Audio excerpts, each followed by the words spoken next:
Bonjour, Rodolphe Bujon, agriculteur sur la commune de Magné, à 30 km au sud de Poitiers. Donc je suis en céréales sur 280 hectares, 70 hectares de surface fourragère et 210 hectares de céréales. Blé tendre, orge, colza, maïs, pois, tournesol, peut-être du lin cette année, des choses comme ça. Je suis engagé dans une démarche HVE, haute valeur environnementale, de niveau 3, ce qui me permet de valoriser mes blés surtout. Sur ma surface fourragère, j'ai fait le choix de réintroduire des luzernes pour le bien de mes sols, et à côté de ça, j'ai 45 hectares de prairies qui ne peuvent pas recevoir de céréales, qui ne sont pas faites pour.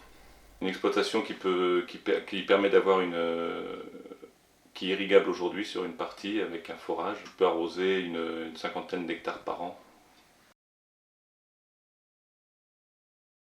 Il y a environ 4 ans, je pense que c'était janvier 2016, on s'est retrouvés, une quinzaine d'agriculteurs, à échanger un peu sur notre même problématique, notre même envie surtout, de changer un peu notre mode d'agriculture, de se lancer dans une agriculture dite de conservation, ce qui consiste à diminuer le travail du sol tout en essayant d'optimiser sa couverture par des couverts qui sont mis en place après moisson et avant l'autre culture qui va venir. Donc c'est des couverts souvent de fois multi-espèces, on va retrouver plein de tout ce qui peut être des graminées, des crucifères, des légumineuses, tout ça pour permettre au sol de refaire de la matière organique, retrouver vraiment cette biodiversité qui nous manque dans nos sols aujourd'hui.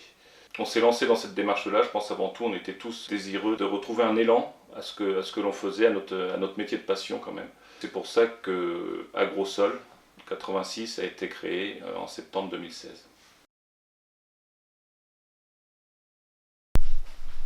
Le but de notre groupe aujourd'hui, c'est vraiment d'avoir un impact environnemental, un impact économique par le fait de diminuer le travail du sol. Donc on y passe moins de temps, moins de consommation de carburant du coup. On est beaucoup dans ce groupe à pratiquer le semi-direct avec des semoirs à dents ou des semoirs à disque. Tout ce système-là nous permet vraiment de diminuer en temps de travail, nous permet aussi de diminuer tout ce qui va être produits phytosanitaires et les engrais. Cette agriculture-là a vraiment ce sens-là, c'est de donner de la vie dans nos sols en limitant tout cet impact de produits que l'on pouvait mettre il y a encore quelques années.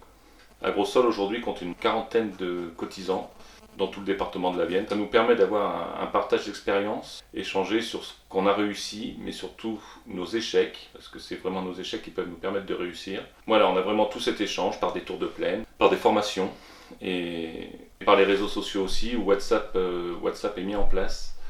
C'est simple, une photo d'une problématique, tout ça, on échange vachement, où voilà, chacun dit un peu ce qu'il fait chez lui, éventuellement de regrouper tout ça. Par ailleurs, c'est justement là où la Chambre intervient un petit peu et vient nous soutenir en animant un peu ce groupe-là, qui d'ailleurs il y a quelques années nous a proposé de nous engager dans les fermes 30 000. Donc par rapport à tous ces essais qu'on pouvait mettre en place, avec nous ce qui nous intéressait c'était vraiment cette diminution de phyto, diminution d'engrais, la Chambre nous a proposé de nous engager en ferme 30 000. C'est des groupes qui sont là pour travailler justement sur toute cette réduction de produits phytosanitaires, de pouvoir vraiment avoir un travail réalisé par les agriculteurs et bien accompagné de la Chambre. J'aurais envie de dire aux autres agriculteurs qu'aujourd'hui, c'est une décision qui ne se prend pas à la légère. Moi, si je ne m'étais pas lancé dans cette démarche d'agriculture de conservation, je pense qu'aujourd'hui je ne serais plus agriculteur. Je trouve que c'était très enrichissant de pouvoir se remettre au centre de sa ferme et de se dire qu'on pouvait faire des choses tout en protégeant la nature, mine de rien, même s'il y a encore l'utilisation des phytos malgré tout.